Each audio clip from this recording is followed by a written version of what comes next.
Assalamualaikum warahmatullahi wabarakatuh.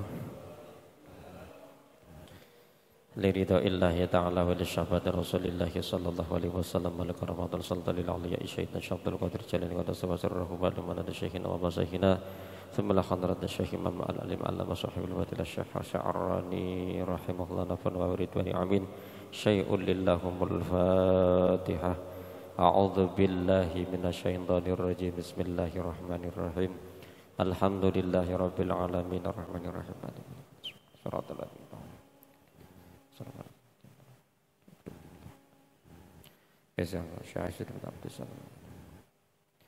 wa zulihim wa furuhim rahmatullahi alaihim al-fatihah.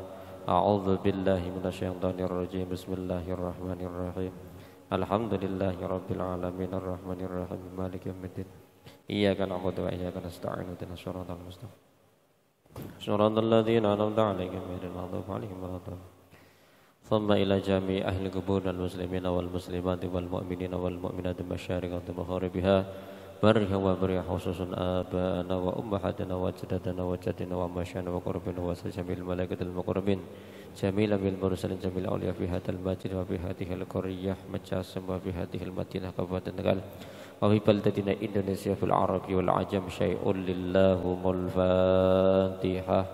A'udzu billahi minasyaitonir rajim. Alhamdulillahi rabbil alamin arrahmanir rahim maliki yaumiddin siratal ladzina sallallahu ala Muhammad sallallahu alaihi wasallam sallallahu ala Muhammad sallallahu alaihi wasallam. Anta syamsun anta badrun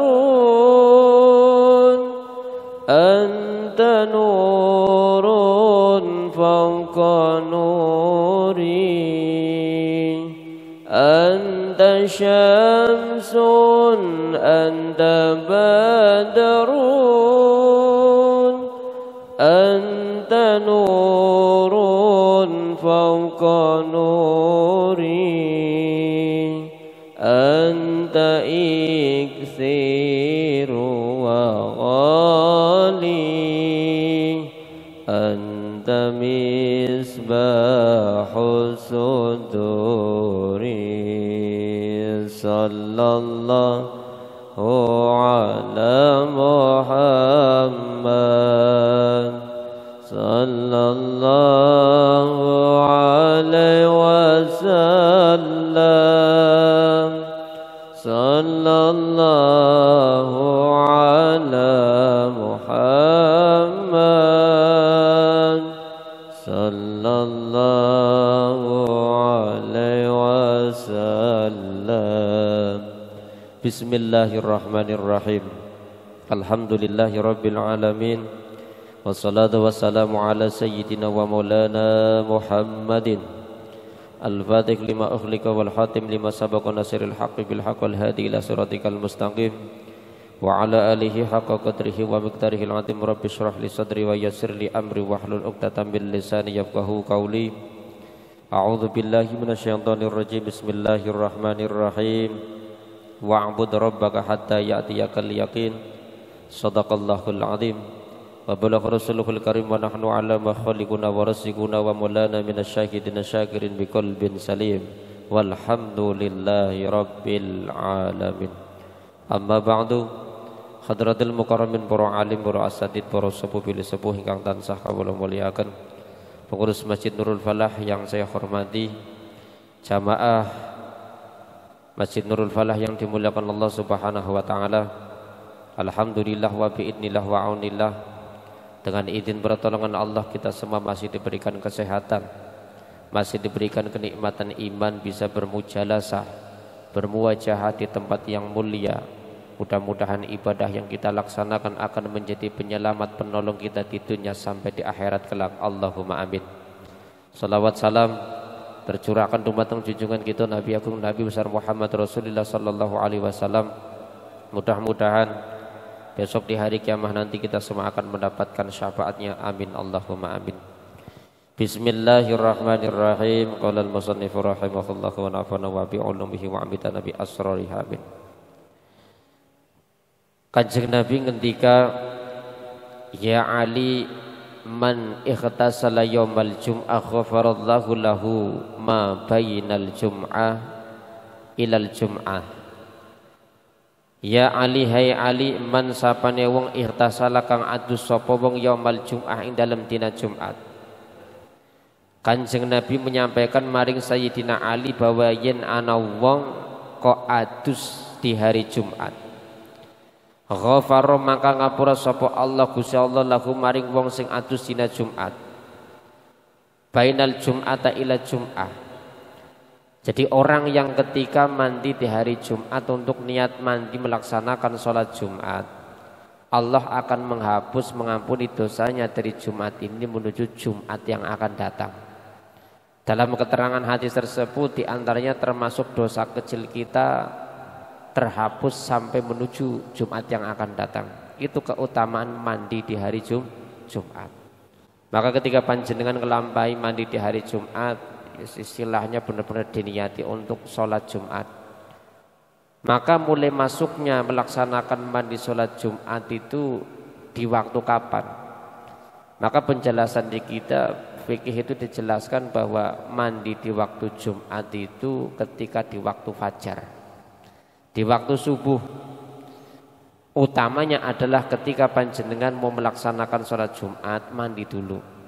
Tapi bagi orang yang mungkin dalam kondisi profesinya di lapangan, tidak pulang artinya sholat Jumatnya di lingkungan kerja, maka ketika mandi paginya diniati mandi untuk melaksanakan sholat Jumat, sudah dapat kesunahan. Ya, jadi jangan asal mandi saja, tapi diniati untuk melaksanakan sholat Jumat. Ya. Tapi kalau yang posisi di lingkungan masjid sendiri, ya tetap mandi lagi.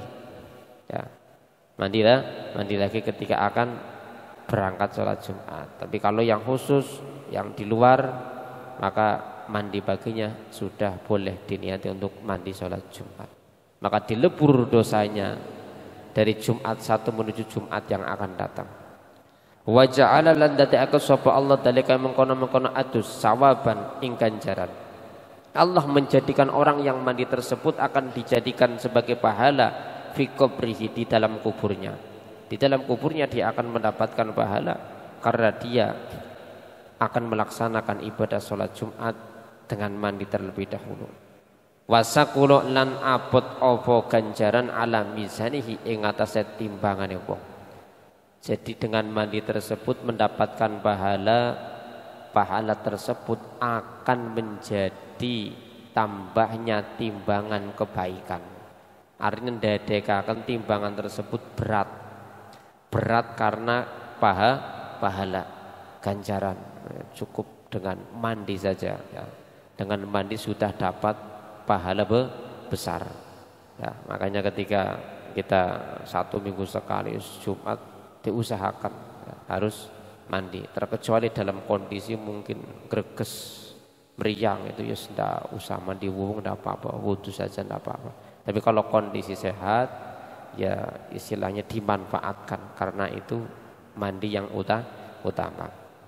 Maka Rasulullah Shallallahu Alaihi Wasallam ketika bahwasanya ketika di Isra Mi'rajkan oleh Allah Subhanahu Wa Taala, itu Rasul cerita kepada sahabat bahwa di belakang Gunung Qaf, Allah itu menciptakan salah satu bumi tersebut warnanya putih. Jadi kalau kita dikenal seperti kayak di Bandung itu ada apa, kawah putih apa-apa, ya. Jadi benar-benar putih semua, tidak ada tumbuhan, ya. Jadi benar-benar putih semua, tidak ada tumbuhan.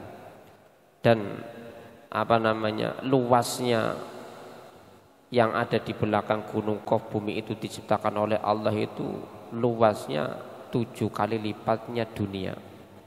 7 kali lipatnya dunia. Ya.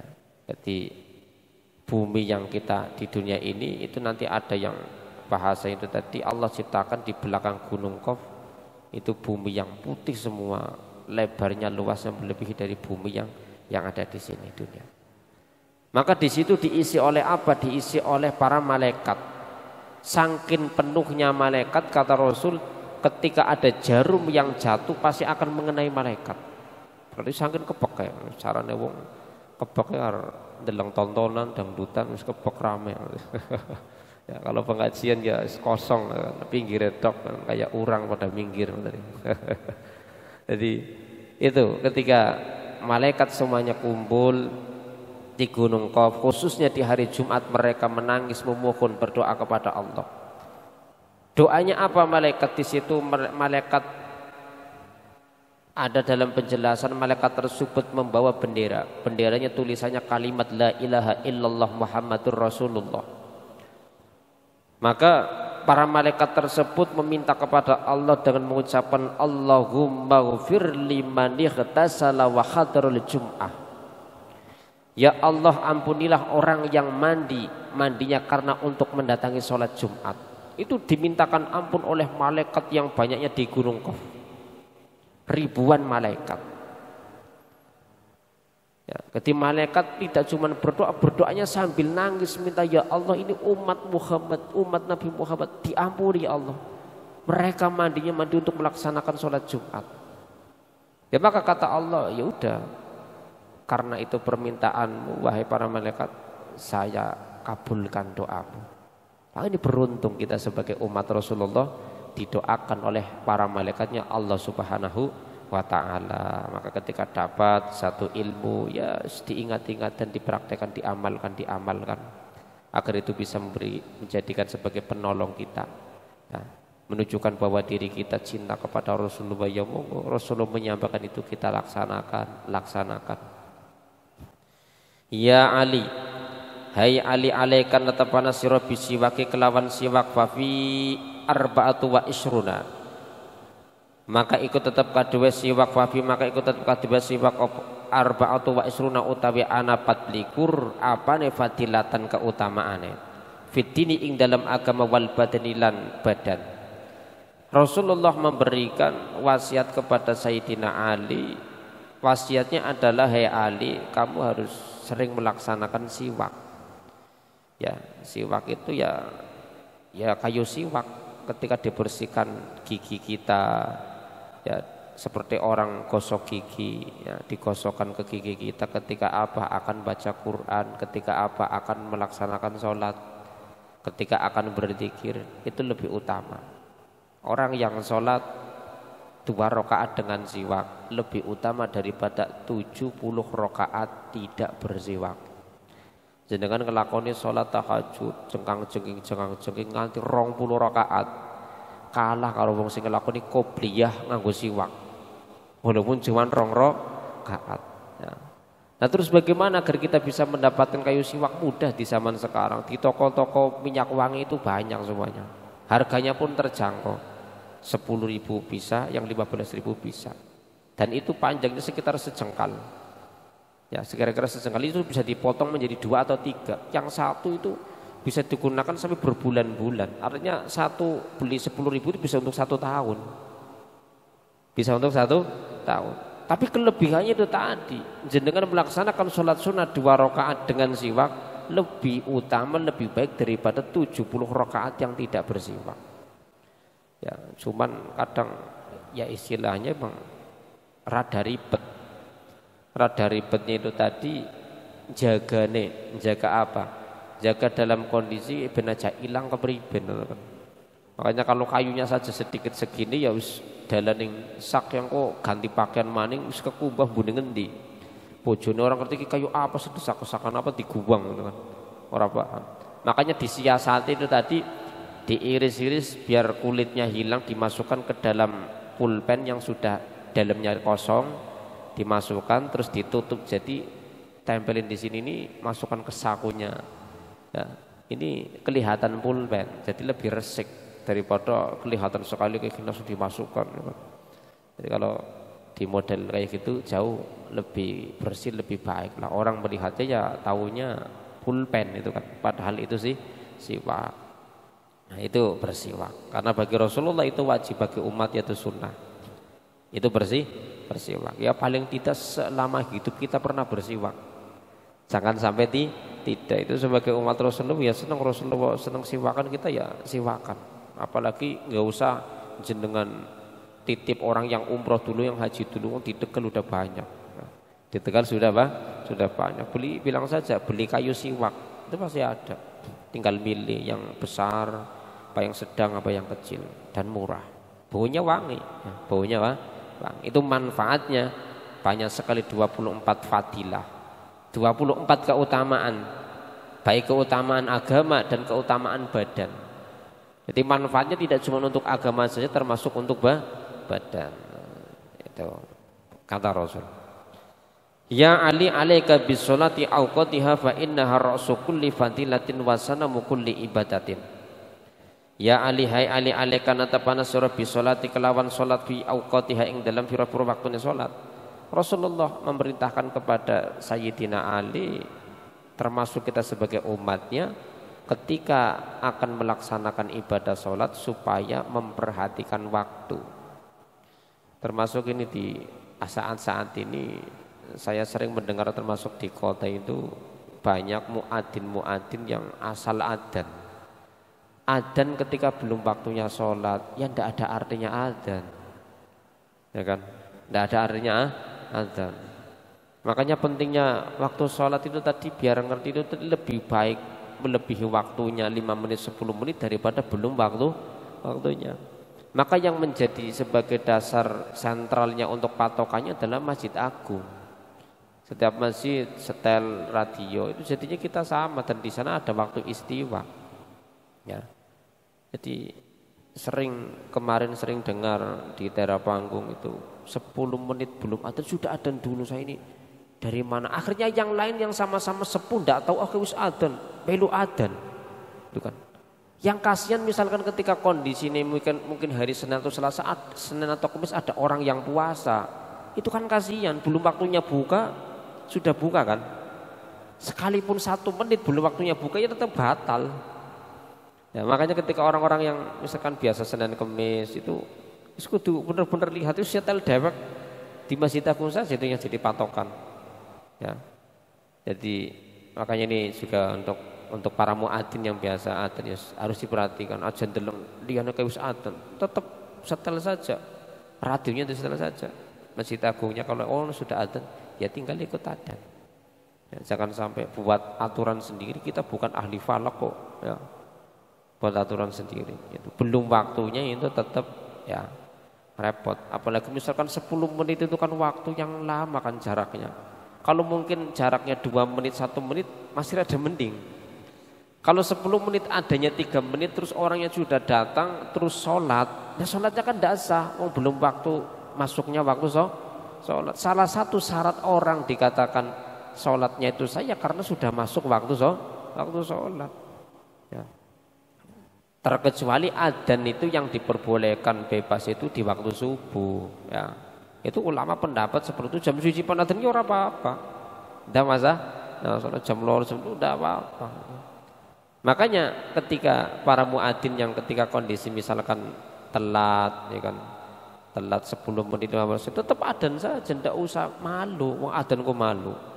Ya muni, kayak muadzine kawanan kayak, kawanan ora masalah. Yang penting masih dalam waktu sholat.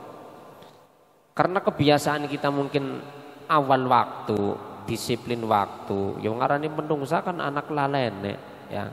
Anak keselen dilala keturun apa-apa itu hal yang manusiawi. Namanya manusia seperti itu kan. Cuman dinikmati mawon, secara hukum itu dinikmati mawon ya. Makanya ketika sing maido ke mau wis ana adene ngeri sing ya ban ngeri setengah jam masih masuk waktunya sholat ya ndak apa-apa. Ndak jadi masalah. Gitu kan. Padahal ketika sing ketinggalan yang wis ada 10 5 menit nambah adzan ndak apa-apa.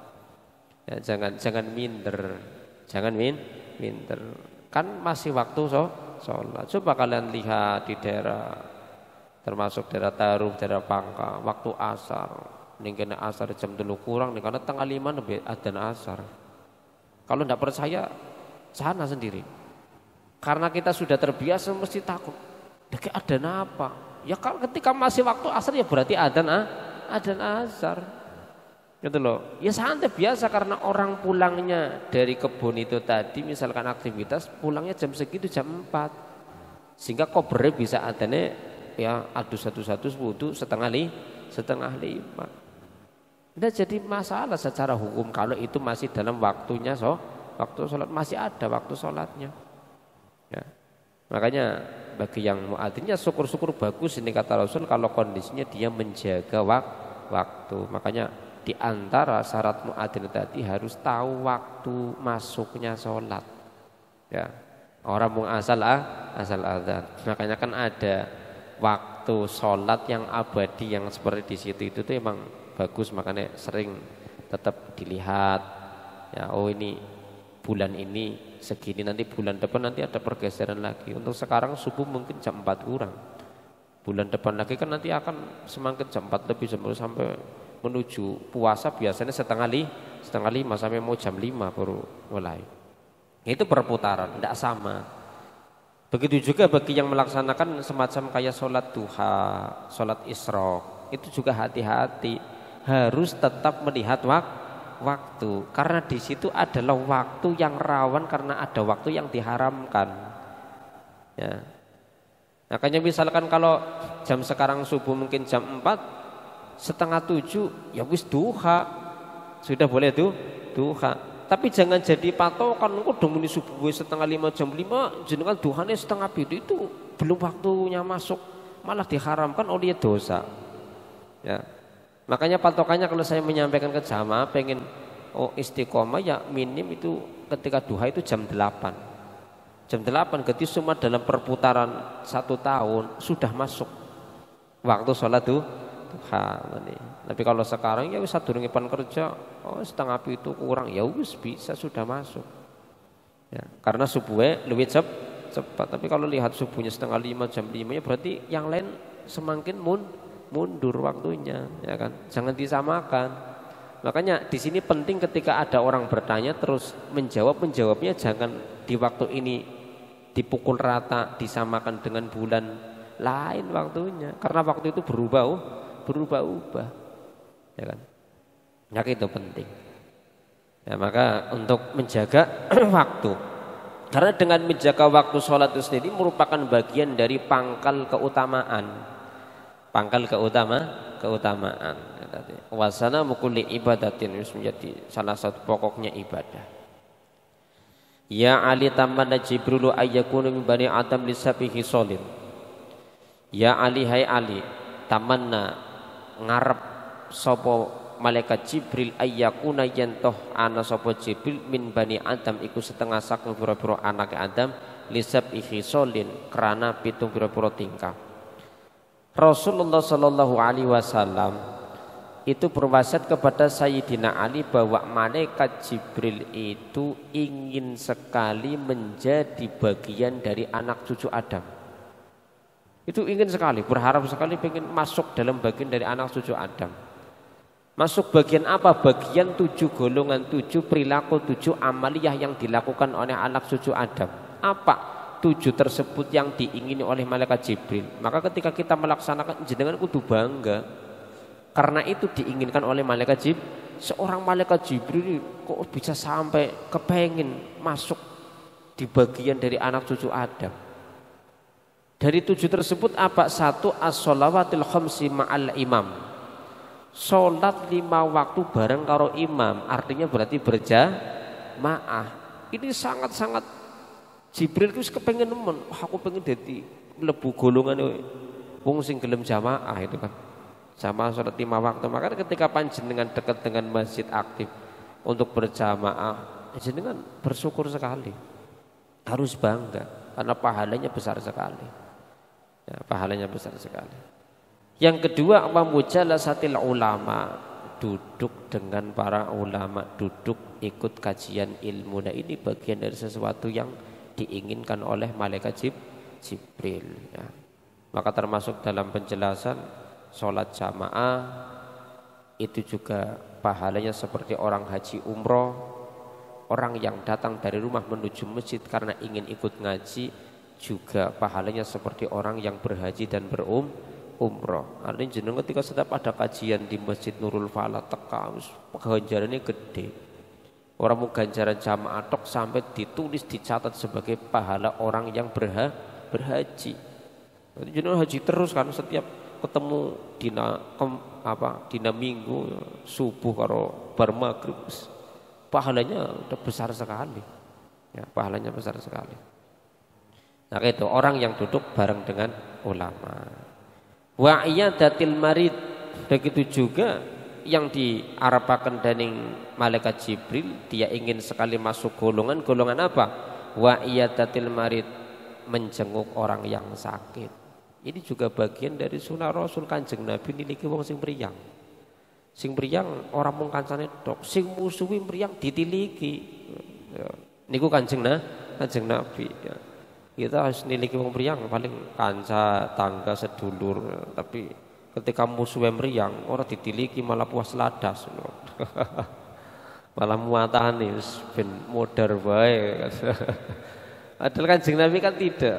Orang yang setiap hari ngidoni kanjeng Nabi buang kotoran ketika kanjeng Nabi pandakwah sampai ketika mangkat gandeng wong elangan ning ngendi digoleti ya kan diparani ning omahe jebule wong mriyang wong mriyang akhirnya kanjeng Nabi yen ndongakaken terus balik maning mengumum jukut gawa panganan ngirimi marang wong sing mriyang sing nakali dadi taubate mlebu Islam.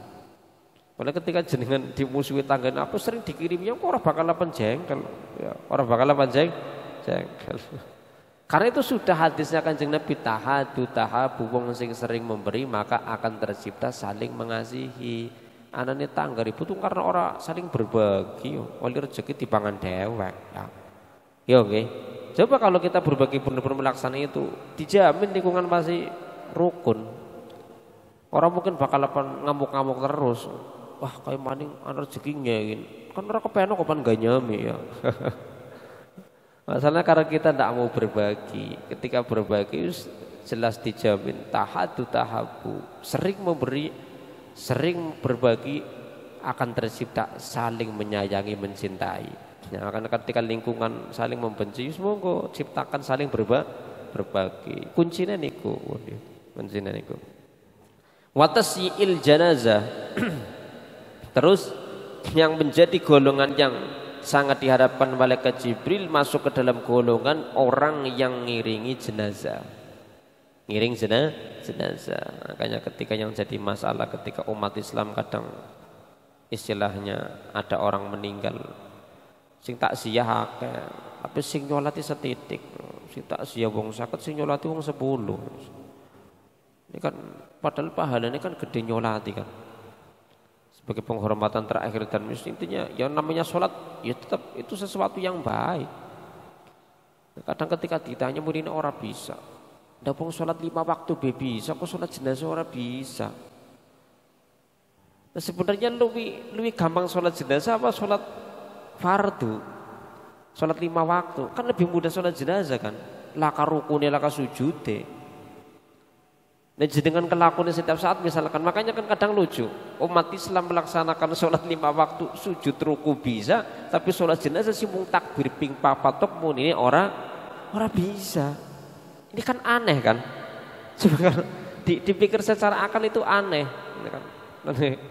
Kadang ya sudah baik ikut untuk takziah aja tanggung-tanggung kapan niat takziah itu tadi ya sekalian pakaiannya sing rapi aja ngopokek nyatane kanggo pokok ya orang melu salat akhir wong nganggone pokok sing ngiring tok ning kuburan gitu kan. Maka ketika di makam-makam persoalan yang terjadi di zaman sekarang, kalau mungkin antara di kota dengan kabupaten beda. Kalau di kabupaten mungkin makamnya tidak dikicing, tidak dikeramik karena tidak ada istilah wong ninggal kudu bayar milih pan sing kelas VIP pan sing kelas ekonomi kan mboten enten wis kabeh pada bae. Tapi kalau di kota kan ndak ninggal ya kon milih monggo pan bayar sing ngendi. Itu sudah seperti itu. Sudah dibisniskan. Ya kan? Sehingga ketika sudah membayar sudah merasa bahwa ya wis bayar berarti wis ndekene. Ya terus dikeramik-keramik semua. Rapet kan angel.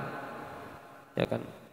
Maka ketika ulama menyebutkan bahwa lah gimana ketika kita takziah pan nguburaken kondisine ke mau ngedeki kuburane wong sing ninggal itu kan. Jagongian apa misalnya kan. Maka sebenarnya di kitab itu fikih dijelaskan maksud daripada hal tersebut bukan dalam artian kita niat untuk istilahnya dilarang seperti itu. Dilarang di zaman dulu itu tadi orang-orang jahiliyah kuburan kayak mau dijagongi duyui ya kan. Gungguang kotoran. Nah sedangkan kita niatnya ke makam kan ngiring wong pan ngubur jenazah pan memakamkan jenazah. Maka ketika misalkan jagongi karo kondisi ngedek tapi kan tidak sengaja itu ya menurut ulama tidak apa-apa ya. Tidak masalah. Cuman ya memang tetap kembali kepada diri kita yang namanya bahwa kematian itu pasti sesuatu yang pasti dan akan sampai kepada siapapun yang memiliki nyawa jelas pasti akan mengalami kematian. Artinya menjadi iktibar pelajaran untuk kita kapan waktunya kita akan seperti mereka. Dan yang jadi PR-nya adalah ketika meninggalnya kita apakah banyak orang yang menyolatkan, orang yang mendoakan. Maka menjadi itibar kita adalah ketika lingkungan ada orang yang meninggal kok yang nyolati banyak, cari amalnya apa. Ketika hidup yang dilakukan apa, diikuti. Tapi ketika di lingkungan kok wong meninggal kok sajuwil lemon, dicari perilakunya apa waktu urip nang dunya. Maka ketika sudah tahu dijauhi. Jangan sampai kita tergolong menjadi orang yang celaka. Karena ketika Allah sudah memberikan sebuah tadi gambaran orang meninggal itu kan menjadi pelajaran untuk yang hidup, ya kan? Maka dalam keterangan orang yang meninggal dunia itu tadi menangis minta kepada Allah, minta kesempatan untuk dihidupkan lagi di dunia agar bisa ibadah. Itu orang yang meninggal. Lah kita yang diberikan kesempatan di dunia kok malah ndak ibadah. Wong sini kuburan besing dikamplengi malaikat disiksa. Jaluk maring Gusti Allah, usah dilatembu apa Gusti, duri penamaning. Jaluk duri maning di ning dunya. Wis kula harus duri penamaning pan temenan, pan jamaah. Wis ning turul fala ana pengajian kula pan melu terus. Tapi kan itu sudah terlambat. Sudah terlambat. Ya maka ketika kita yang masih hidup monggo jangan sampai kita istilahnya tidak memanfaatkan umur yang sudah Allah berikan untuk ibadah. Ngiring jenazah. Wasakilma ya. Wasakilma memberikan air minum kepada orang yang membutuhkan. Ana wong perjalanan buat apa? Itu sudah apa salahnya kita berbagi ya kan?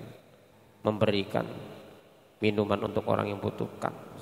Makanya kayak istilahnya masjid sudah bagus ada program ketika istilahnya Jumat berkah dengan habis sholat Jumat dapat ponggol itu kan itu juga bagian dari sesuatu yang baik berbagi ya kan dengan orang-orang yang misalkan mungkin pekerjaannya yang di lapangan mampir ikut sholat ya kan akhirnya ada minuman makan itu kan bunga seneng kan gawe wong seneng itu ibadah maka orang yang membuat orang senang akan disenangkan oleh Allah Subhanahu wa taala amin Allahumma amin. Maka bersyukur jenengan di lingkungan yang mengajak panjenengan itu menjadikan Allah senang kepada kita.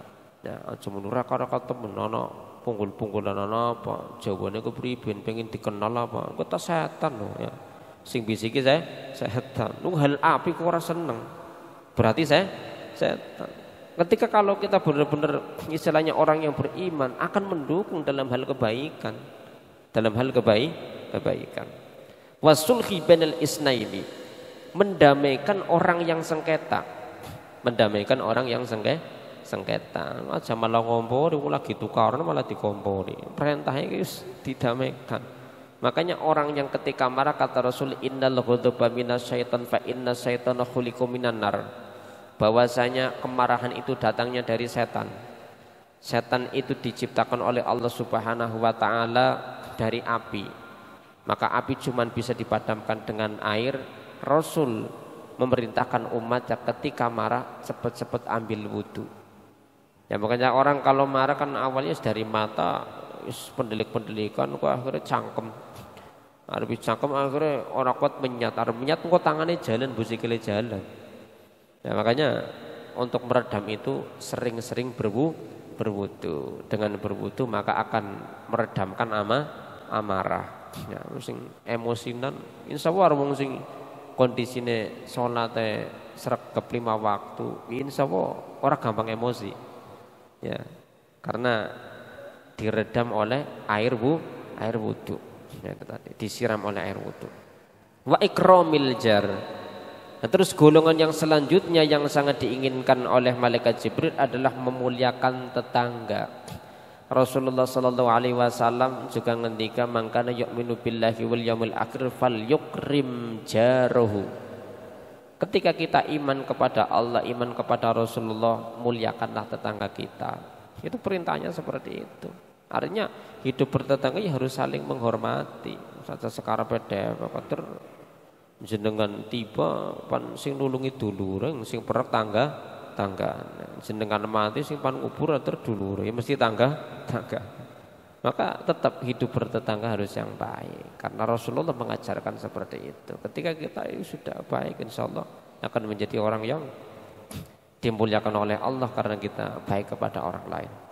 Wal yatim begitu juga memuliakan anak-anak yatim, ini juga sudah bagian dari sesuatu yang menjadi diri kita sebagai umat Rasulullah.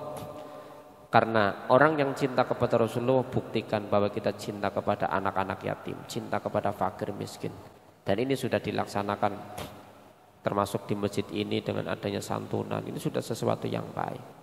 Dan itu santunan pun istilahnya program tarbiyah pendidikan untuk jamaah masjid, sehingga ketika keluar dari santunan di setiap ada rizki yang Allah berikan lebih tetap untuk berbagi kepada yang membutuhkan. Jadi jangan cuma menunggu ketika santunan pas di bulan Muharram saja, tapi di setiap kita dapat rizki lebih silahkan keluarkan untuk berbagi.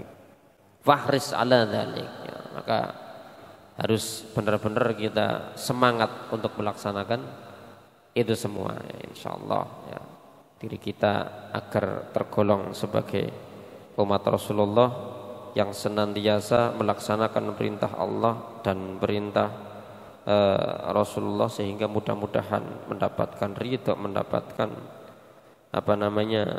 syafaat dari Rasulullah sallallahu alaihi wasallam. Ya Ali, hai Sayyidina Ali, sholli bil lail. Salat sira bilal ing dalam waktu bengi walau kahal bin lan senajan. Wah kahal bin syatin senajan mangsa ngepuh wedhus. Fal musolli mangka utawi wong kang salat bilal ing dalam bengi ahsanu iku luwih bagus wajan apane raine. Jadi Rasulullah memberikan wasiat kepada Sayyidina Ali bahwa disuruh untuk salat malam. Ya, salat malam disuruh untuk dilaksanakan walaupun kondisi di musim-musim yang dingin seperti sekarang mungkin kondisinya musim hujan. Biasanya artinya kadang nyekel kenang banyu bae wis mengkeret atis ya. Maka semakin dinginnya air ketika kita ibadah maka semakin besar pahala. Orang ibadah itu kalau prosesnya semakin susah itu semakin besar ganjarannya. Jenengan mangkat jamaah meng masjid ketika terang karo udan kuwi ganjaran luwih akeh udan. Kalau tekanin jenengan ke ya ana sikile nyincing sarung, tangan siji nyekel payung, ya kan? Itu repotnya itu dicatat sebagai pahala. Ya, makanya ketika sesuatu yang melaksanakan sesuatu kok kayong ada prosesnya kayong ribet temen kayong rada berat, wis dinikmati karena ganjarannya gede. Ya, makanya Rasulullah mengajarkan kepada kita untuk senantiasa tadi ya, kalau bisa ya sholat malam dipimpin lah, dilatih sedikit demi sedikit, tidak usah harus lama sekali, 2 rakaat dulu aja enggak apa-apa. Ya bangun 2 rakaat setelah itu tidur lagi sudah, enggak apa-apa. Nah, namanya latihan gitu kan. Ya kalau istilahnya enggak dilatih sedikit demi sedikit ya susah gitu kan. Man shalla shalawatil khamsi ma'al jamaah falahu khamsu asya'a. Rasulullah sallallahu alaihi wasallam ngendika bahwa barang siapa yang sholat berjamaah maka dia akan mendapatkan 5 perkara. Keutamaane wong melaksanakan sholat berjamaah. Al-awwalu yang pertama la yusibuhu faqrun fid dunya. Orang yang ketika sholat jamaah terus menerus akan dijamin oleh Allah dia tidak akan terkena kefakiran di dunia. Tidak akan terkena kefakiran di dunia. Pasti tercukupi kehidupannya. Pasti tercukupi. Orang bakal kelaparan dan sebagainya karena itu sudah janji Gusti Allah. Wong sing ibadah maring Gusti Allah ya berarti eling terus maring Gusti Allah, maka ketika dalam kondisi kita susah, Gusti Allah masih bakal nulung. Maka ketika kita sudah terbiasa seperti itu dengan sendirinya. Kenapa saya menyampaikan seperti itu? Ya saya sering mengalami kayak gitu. Perjalanan wah kian niate pan mene. Wis niat bae kok pan mene jebule sebelum sampai sudah ketemu ngono lho. Ditemukan oleh Allah, dimudahkan oleh Allah. Ning dalan iki kok kayak gini-gini, nanti ini ada ribut sedikit. Ya intinya cuman kerendek ketok. Ya, ketika kerendek di hati, Allah langsung sudah ngabulkan. Benar-benar mengabulkan. Ya, mungkin bagi jenengan sih mungkin ibadahnya tadi tidak cuma wajib saja, sunnahnya dilaksanakan terus lisannya untuk selalu zikir. Landep. Ya, atine mesti landep, kerendek bae mesti landep, kerasa langsung cepet ya dikabulkan oleh Allah. Tapi dengan catatan ya tadi istilahnya menjaga makannya, ya, artinya menjaga makan dari harta yang haram. Sehingga ketika sudah bersih, ya pandangannya akan bersih, hatinya akan bersih, pola pikirnya sehingga bersih, ya sudah enak menerima apa yang sudah Allah berikan. Ya. Orang yang serga berjamaah diberikan oleh Allah, dia akan dijamin, artinya tidak akan terkena kefakiran di dunia. Wasani yang kedua, yarfa'allahu 'adzabal qabri, dia akan dihilangkan dari siksa kubur. Ini orang yang ahli sholat berjamaah. Maka bersyukur jenengan senang sholat jamaah. Digawe ning masjid ora ya ning omah tetep karo keluarga, karo anak bojone. Barangkali mungkin tidak sempat ke sini itu. Wasalisu yang ketiga, yu'ta kitabahu biyamini. Orang akan menerima buku catatan dengan tangan kanan. Artinya tangan kanan itu tangan yang baik. Di dunia saja panmangan nggo tangan nulis, nggo tangan ini sesuatu yang baik. Misalnya pakai tangan kiri kan dianggapnya saru itu kan. Tidak sopan itu kan. Tetap menerima dengan tangan kanan itu berarti kemuliaan orang yang selamat. Karena sholat jamaah maka akan dimudahkan oleh Allah. Warrabi'u yamurru 'ala siratikal barakil khatif. Orang yang rajin sholat berjamaah akan Allah selamatkan ketika melewati jembatan Siratal Mustaqim. Penjelasan di kitab jembatan Siratal Mustaqim, di bawah jembatan itu adalah neraka jahanam. Orang yang ketika amalnya tidak baik ketika di dunia dia akan jatuh, melewati baik dipataki geni itu kan. Cara istilahnya kayak film sini, ya istilah bahasa kompetisi di permainan film kan ada, ya, di permainan lewat luar bisa dilanjutkan, enggak ya wis nanti dia berarti gugur sudah itu kan. Wal khamisu yang terakhir yang kelima, yudkhilullahu ta'ala al jannata bila hisabin wala adzabin. Orang yang rajin berjamaah dijamin oleh Allah dia akan dimasukkan ke dalam surganya Allah tanpa hisab, tanpa disiksa oleh Allah Subhanahu wa ta'ala. Amin ya rabbal alamin. Dan ini menjadi salah satu menjadi pengingat kita agar kita semakin tambah semangat. Ternyata fadilah orang jamaah, sholat jamaah begitu besar. Ya, demikian an Aisyah radhiyallahu anha, wallahu a'lam bishawab. Allahumma shalli wa sallim wa barik ala sayyidina wa maulana Muhammad. Bismillahirrahmanirrahim. Alhamdulillahirabbil alamin hamdan syakirin hamdan na'ibin. Hamdu yafinu yakafi masjid rabbana lakal hamdu kama yanbaghi li jalalika wa wajhi 'azimi sultanik. Allahumma inna nas'aluka rahman nabiyyin wa hibdal mursalin wa ilhamal malaikatil muqarrabin. Allahumma ahdina bil ilmi wa zaina bil halmi wa akrima bit taqwa wa jamila bil afiyah ya arhamar rahimin. Wa sallallahu ala sayyidina Muhammadin ibali subhana rabbika rabbil izzati amma yasifun wa salamun alal mursalin walhamdulillahi rabbil alamin. Ya rabbi bil mustafa balli maqasidana واغفر لنا ما مضى يا واسع الكرم. هو الحبيب الذي ترجى شفاعته لكل هول من الأول مقدحم. الله الموفق لك. السلام عليكم ورحمة الله وبركاته.